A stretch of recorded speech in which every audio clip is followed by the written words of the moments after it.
네, 안녕하세요, 여러분들. 오늘은 여러분들과 함께 얘기할 게 와인인데요. 오늘은 특별 강사님을 모셨는데요. 국가대표 소믈리에 1호시고, 그리고 국제 소믈리에 협회 부회장이시고, 현재 그리고 필드에서 JW 메리어트에서 식음료 팀장님을 맡고 계십니다. 아하, 예, 냄새 많이 맡으라고? 예. 로마네 칵테일을 두고 이런 얘기를 하죠. 로마네 칵테일 한 잔을 따라놓고 방 안에 있으면 방 안 가득 장미향이 다 찬다고.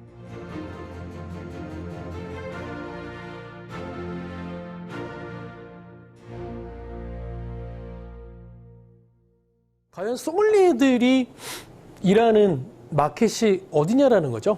예. 그래서 이게 이제 레스토랑 비언 익스페리언스라는 건, 가로축은 쉽게 얘기하면 이팅 앤 프라이머리 미팅, 생물학적인 욕구, 지금의 저인 것 같습니다. 지금 아침부터 아침, 점심 아무것도 안 먹고 계속 있는 것 같거든요. 그러니까 지금 저의 생물학적인 욕구는, 빨리 이거 마무리하고 집에 가야겠다. 내일 또 아침 일찍 나가야 되는데, 배도 고프고, 이런 걸 생물학적인 욕구라고 할 수가 있을 것 같고요. 왼쪽으로 가시면 다이닝 앤 미팅 욕구는, 글쎄요, 비즈니스를 앞두고서 상대방하고 중요한 계약을 앞두고 있거나 아니면 학위를 하신다면, 박사 학위 논문을 위해서 지도 교수들의 어떤 도장이 필요하거나 이런 것들이 이제 저희가 사회적 욕구라고 할 수가 있을 것 같고요. 세로축은 굉장히 심플합니다. 가격입니다. 위로 올라갈수록 높고 아래축은 낮은 거죠. 결과적으로 외식 마켓, 즉 우리가 다이닝 마켓과 그러니까 단순히 밥을 먹으러 가는, 그러니까 여러분들이 보통 점심시간, 주어진 1시간 안에 간단하게 밥을 드셔야 되잖아요. 점심시간에. 그게 바로 이팅 마켓인 거죠. 그러니까 1시간 안에 밥을 먹어야 되는, 아무리 비싸도 15,000원 언더? 점심에 15,000원 이상 쓰진 않잖아요. 12,000원, 13,000원? 그 정도가 맥시멈 아니면 그걸 이제 이팅 마켓이라고 하고 다이닝 마켓이라고 하는데, 바로 이팅 마켓과 다이닝 마켓을 나누는 사람이 있습니다. 셰프라고 정의할 수가 있죠. 셰프의 정의는 뭘까요? 셰프. 전문적인 조리 교육을 받고 자기 스스로가 창의적인 레시피, 어떤 창의적인 음식을 할 수 있는 사람을 저희가 셰프라고 정의할 수가 있을 것 같아요. 그래서 심지어 새로운 용어들이 나오기 시작하죠. 뭐요? 셰프테이너. 셰프와 엔터테이너의 합성어. 여러분 곰곰이 생각해보면 셰프테이너들이 왜 뜰까요? 시청률이 나온다는 거죠. 많은 대중들이 궁금해한다는 거예요. 우리가 먹고 사는 거, 우리가 먹는 거에 대한 고민. 백종원 씨가 어느 방송국을 바뀌든 인기가 있는 이유는 뭐예요? 너무나 흥미로운 주제인 거죠. 그죠? 그 주제가. 바라서 셰프가 있는 마켓을 다이닝 마켓이라고 하는 거고, 없는 마켓을 이팅 마켓이라고 한다는 거예요. 이게 되게 중요한 개념입니다. 왜? 소믈리에라는 사람이 어디 있냐라는 거죠. 소믈리에는 죄송하지만 이팅 마켓에 있진 않아요.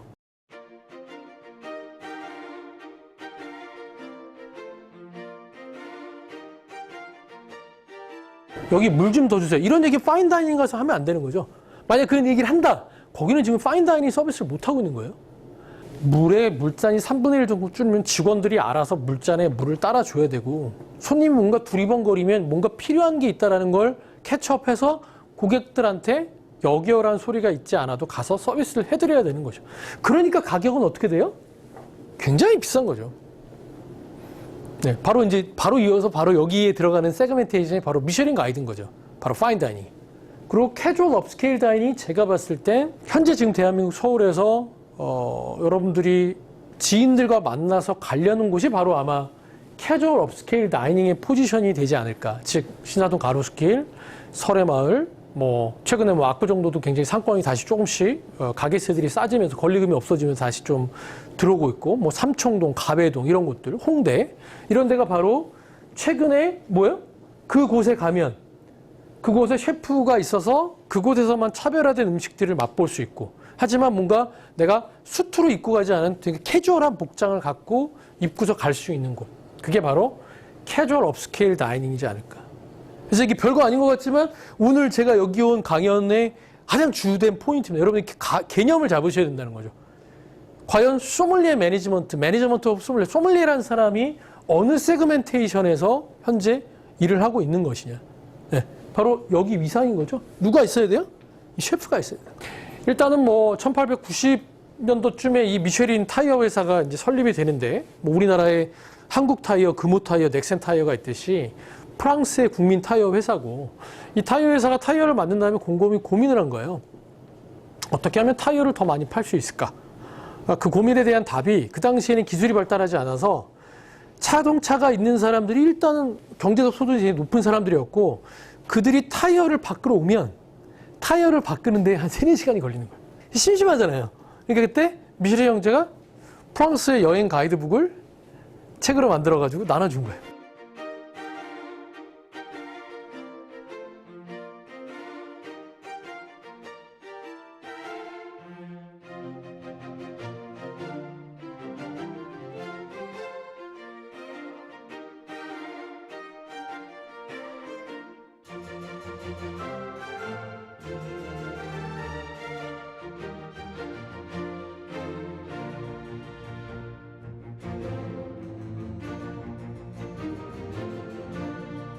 제가 지금 이런 얘기를 왜 드리는 건가요? 사실 제가 오늘 특강 온 사람이지만 결과적으로 소믈리에가 되기 위해서는 지금의 외식업의 트렌드, 대한민국 서울이 어떠한 모습들로 바뀌고 있고 우리가 어느 곳에서 일을 할지를 인지를 하셔야지만 내가 무엇을 준비할 수를 알 수 있는 거죠.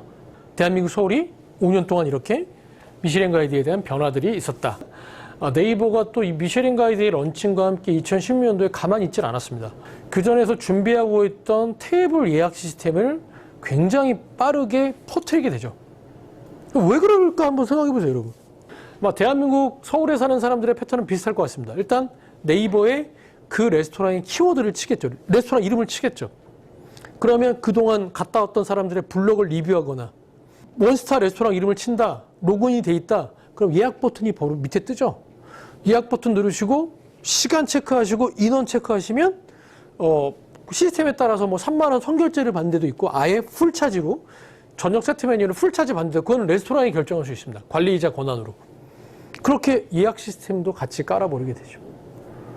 이 얘기를 왜 드리냐? 여러분 꼭 아셔야 됩니다. 레스토랑에 이제 네이버는 제가 호텔을 식용팀장을 책임지고 있지만 저희 레스토랑들을 저희 뷔페 식당 플레이버즈 네이버 예약으로 오는 솔팅하는 레비뉴 거의 20% 가까이가 네이버 예약을 통해서 들어오고 있거든요. 네이버는 반드시 여러분들이 꼭 사업 비즈니스 쪽으로 꼭 알고 가셔야 되고 그 시스템을 갖고 들어와야 되는 시스템 중 하나입니다. 결론은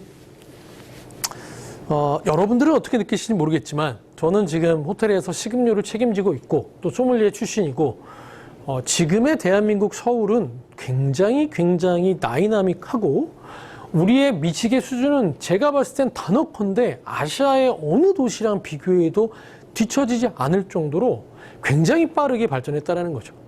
아마도 다이닝 마켓, F&B 인더스트리도 굉장히 빠르게 저희가 다른 나라가 10년에 걸렸다면 미쉐린 가이드가 발표된 지 5년밖에 안 됐지만 5년 안에 어떤 다른 국제적인 도시, 상하이, 북경, 동경과 어깨를 나란히 건질 수 있는 수준이 되지 않았을까. 두 번째 이야기를 가보도록 하겠습니다. 두 번째 얘기는 아까도 말씀드렸듯이 바로 이 사람 이야기죠. 이 사람이 누구냐면 로버트 파커입니다. 실제 이 사람의 직업은 로이어 변호사이고요.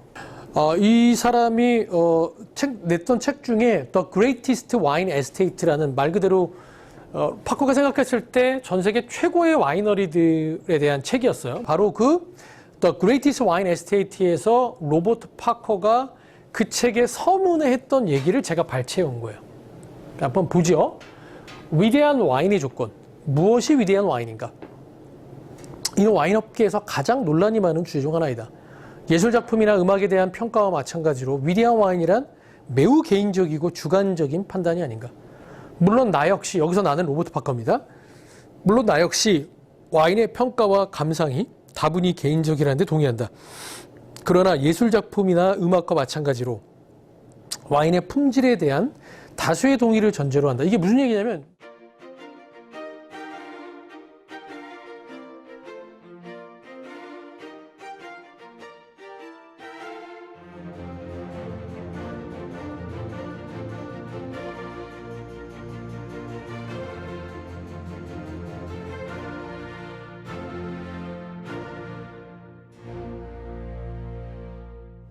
이거 지금 누가 얘기한 겁니까? 저는 정리한 거고 로버트 파커가 위대한 와인의 조건에 대해서 얘기하고 있다고요. 미각과 직접 호기심을 동시에 만족시킬 수 있어야 된다. 두 번째, 시음자의 어떻게 해요? 관심을 끌 수 있어야 된다. 세 번째, 지나치지 않으면서도 강렬한 향기와 풍미를 가져야 된다. 너무 뻔한 얘기 같지만 이게 위대한 와인의 조건이라는 거죠. 맛일수록 어때요? 맛이 더욱 좋아진다.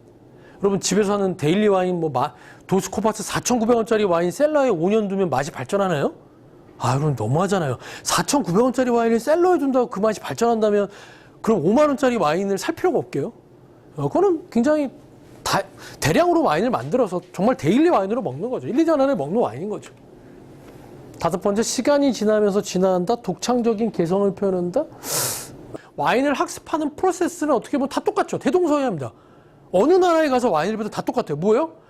전 세계의 와인 산지는 어떻게 구성되어 있으며 그 각 나라별로 대표하는 와인 산지의 기후와 특징은 무엇이며 또 그 나라의 때로와에 맞는 포도 품종들은 무엇인 것이냐.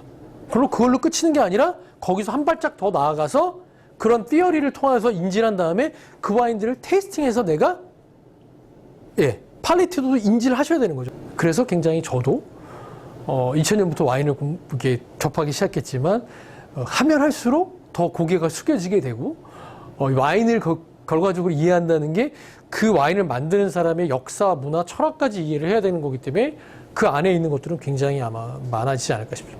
그래서 여기 얘기하고 있는 로버트 파커가 얘기하고 있는 모습 마지막 7번째, 8번째는 이겁니다. 제가 지금 얘기하고 있는 거죠. 탄생한 땅의 특성을 반영해야 된다. 이거 보통 그냥 전문용어로 때로 하잖아요. 이게 역사적으로 와인의 시작은 이탈리아였습니다. 이탈리아가 왜냐하면 유럽을 최초로 통일한 나라가 로마였고 로마의 군인들이 전체적으로 유럽으로 뻗쳐야 됐기 때문에 여러분 아시는 것처럼 굉장히 물이 안 좋았기 때문에 전염병이 만약에 퍼지게 되면 식수에 의해서 굉장히 급속도로 병들이 퍼졌거든요. 근데 와인은 어떻게 돼요? 알코올 발효를 통해서 어떤 그런 나쁜 균들이 한번 발효를 통해서 없어졌죠. 그러다 보니까 그 당시에 와인은 항상 그냥 와인만 마시는 게 아니라 와인이랑 물을 섞어 마시게 됐죠. 생존에 굉장히 중요한 거였어요, 와인이. 그래서 군인들한테 월급을 주면서 예를 들면 와인을 한 병 준다든지. 그 와인에게는 식수도 됐지만 군인들이 굉장히 힘들잖아요. 근데 술을 갖고 있는 여러 가지 효과 중에 또 어떤 게 좋죠? 술은 에너지를 주고 기분을 되게 좋게 하죠. 그러면서 쉽게 얘기하면 로마가 유럽을 통일하면서 포도나무도 같이 전체 유럽으로 뻗치게 됩니다. 그래서 어떻게 보면 이탈리아가 어떻게 보면 와인의 시작이라고 할 수 있죠. 그런데 문제는 1800년대 이후로 이제 하나의 통일 국가들이 형성되기 시작하면서 프랑스가 어떻게 보면은 농업이 굉장히 중요한 나라였고 농업이 중요하다 보니까 와인의 법적인 정비를 전 세계에서 가장 먼저 끝낸 나라가 되는 거죠. 1935년도에 그냥 법적인 정비를 끝내죠. 그게 바로 이제 AOC라는 원산지 통제 명칭이 되고 그게 이제 탄생한 땅의 특성을 반영해야 된다. 그 다음에 8번째 나오는 것처럼 영어로 하면 와인 메이커죠. 와인 메이커가 어떤 열정을 가지고 어떤 사명감을 가지고 이런 와인을 만들어요. 보통 보면은 그 나라의 어떤 파이오니어, 개척자라는 사람들이 있게 됩니다. 뭐 스페인의 핑구스라는 피터 시색이 그 사람으로 인해서 어떻게 돼요? 그 지역들이 이제 뒤따르는 사람이 생긴다는 거죠. 그러니까 위대한 와인들은 이름 바로 생산자의 열정과 사명감이 다 들어간다.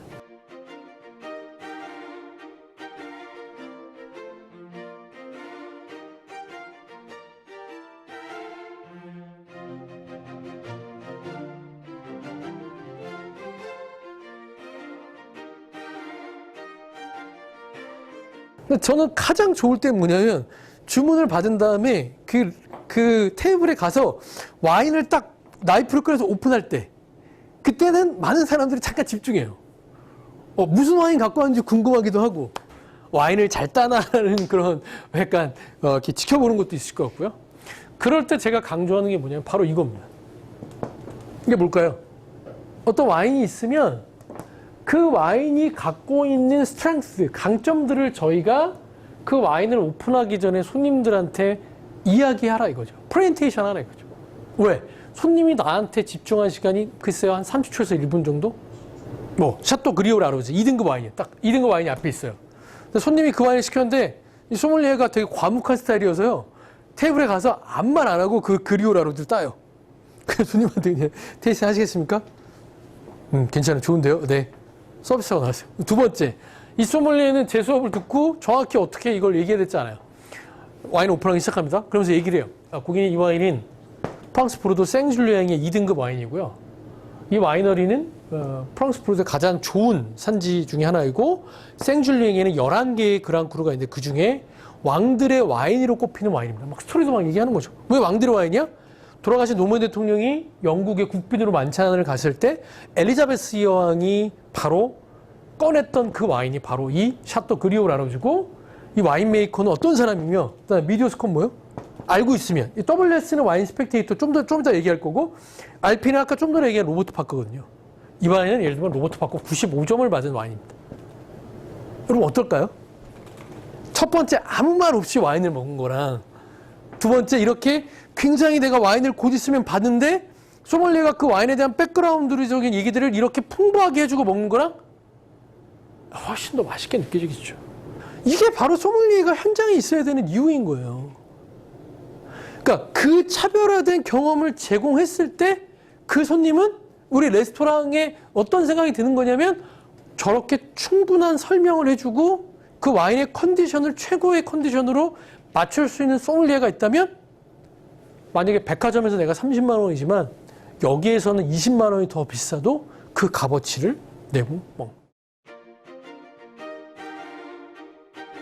바로 이제 인포메이션 스킬입니다. 그래서 지금 전 세계 가장 그 영향력 있는 잡지가 두 가지를 꼽으라면 영국의 디켄터와 미국의 와인 스펙테이터인데 미국은 뭐 2017년부터 지금 현재 와인 소비량이 1위로 올라섰기 때문에 영국의 디켄터보다는 와인 스펙테이터가 훨씬 더 조금 더 영향력이 큰 것 같고요. 더불어서 미국이라 보니까 굉장히 마케팅적인 걸 잘해가지고 12월 달에 매해 100대 와인을 선정하다 보니까 또 100대 와인에 들어가는 것들이 굉장히 이슈예요. 소믈리에가 가만히 있으면 안 돼요. 이런 정보들을 갖고도 그러면 이게 만약에 리스트업이 안 됐다. 리스트업도 고민해보고 뭔가 이 와인을 가지고 우리가 와인 디너를 해봐야겠다라는 생각도 할 수 있는 거죠. 왜? 내가 갖고 있는 레스토랑을 소믈리에에서 어떻게 차별화시킬 것이냐. 지금 이런 얘기를 드리는 건 이렇게 인포메이션 스킬을 가지고 실제 내가 소믈리에를 일한다면 어떻게 차별화된 행사들을 할 수 있다는 거를 명확하게 할 수 있다는 케이스들을 알려드리는 거죠. 좋은 소믈리에가 갖춰야 될 요건은 저는 이렇게 생각합니다. 와인에 대한 knowledge, communication 스킬, information 스킬, planning 스킬. 그래서 와인에 대한 knowledge는 당연하죠. 뭐 WSET를 하시든 뭐 어떤 과정을 통하시든 여러분들이 기본적인 와인에 대한 과정을 knowledge가 돼야 될 거고요. 근데 여기서 중요한 거는 단순히 와인에 대한 지식으로 멈추는 것이 아니라 어떻게? 비즈니스적으로 내가 와인 리스트를 구성을. 여러분 와인 리스트가 그렇게 쉽지 않아요. 신사 가로수길에 오픈하는 레스토랑의 와인 리스트를 내가 한번 작성해봤다? 홍대에 그 똑같은 와인 리스트 되면 될지 아세요? 절대 안 됩니다. 홍대에 오는 사람들의 커스터머들의 세그멘테이션은 20대 초반의 어린 친구들이었고 신사동 가로수길에 뭔가 사회에 발을 내딛고 어떤 경제적인 소득을 하는 사람에게 이 두 개의 층이 다 달라요. 제가 근무하는 호텔 굉장히 다릅니다. 이거 그렇게 쉽지 않습니다. 와인 리스트 작성이 원가와 관리도 빠른 이 부분들은 되게 쉽게 생각하시는 쉽지 않다라는 거. 커뮤니케이션 스킬 어쩔 수 없습니다. 와인은 서양 음료이기 때문에 최고 소믈리에가 되겠다면 플러스 알파를 하시면 되게 좋지 않을까. 이탈리아어나 불어를 하시면 이제 그 네이티브랑 같이 깊이 있는 이야기를 나눌 수 있으니까요. 그 다음에 또 한 가지 커뮤니케이션 스킬이 한 가지가 더 있는 게 뭐냐면 고객의 눈높이에 맞춰서 와인을 잘 아시건 모르시건 눈높이에 맞춰서 소통할 수 있는 능력. 그다음에 인포메이션 스킬. 아까 얘기한 와인 스펙테이터나 디켄터나 와인 스피릿, 로버트 파커닷컴, 고객에게 신뢰성을 그죠? 손님 이름 샤또 레오빌라스카스는 몇 등급 와인인가요? 뭐 스마트폰 찾으면 다 나와요. 근데 그걸 소믈리에가 모르고 저에게 1분만 주시겠습니까? 그러면 가가지고 스마트폰 보고 찾아보고 오는 거 누가 못 찾아요? 고객님 레오빌라스카스는 생줄리앙의 2등급 와인이고 슈퍼 세컨 와인이면 이런 뭐 바로바로 그런 정보들을 알고 있어야겠죠, 소믈리에가. 그다음에 플래닝 스킬. 이거 참 쉽지 않습니다. 네. 저도 필드에 있으면서 굉장히 많은 노력을 했고요. 뭐 동대문에 있으면서 뭐 와인 앤 버스커 행사라든지 뭐 아까 얘기한 매달 셋째 주 수요일 날 와인 디너라든지 그런 기획을 통해서 하고자 하는 건 뭐죠? 다양한 주 선정하여 꾸준한 와인 행사를 유치해서 고객들한테 차별화된 행사를 통해서 내가 맡고 있는 내가 속해 있는 이 업장이 어떻게 보면 비즈니스적으로 수익이 나는 모델이 될 것이냐? 어떻게 하면 내가 로얄 게스트를 창출할 것이라는 고민을 하게 된다는 거예요. 그러니까 이런 베스트 소믈리에가 되시면 네, 여러분들 취업에 걱정하지 않으셔도 여러분들의 레퓨테이션을 보고 충분히 여러분들을 영입해 가실 수 있다라고 생각이 들 것 같습니다.